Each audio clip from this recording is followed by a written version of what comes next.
Ontological arguments are unique in that they attempt to prove God's existence purely from the concept or definition of God.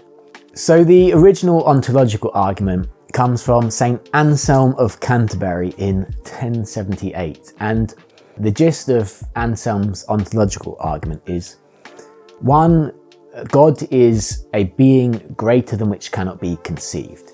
In other words, God is the greatest imaginable or conceivable being.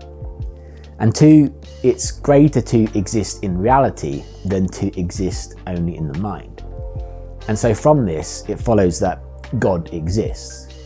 And the reasoning behind this argument is that if we say God is the greatest conceivable being, but we say that God doesn't exist, then that would contradict the definition of the greatest conceivable being, because if we say God doesn't exist, then we could conceive of a greater being, the one that does exist, again, which would contradict the definition of greatest conceivable being. So this idea of the greatest conceivable being must exist in reality, and so God exists.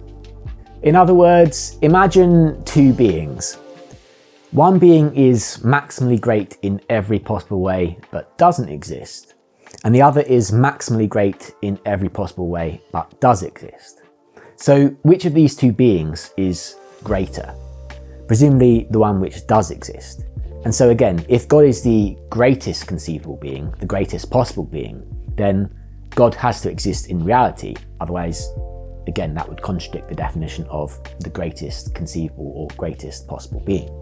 So in short, Anselm argues that a being greater than which cannot be conceived, i.e. the greatest conceivable being, i.e. God, must exist in reality.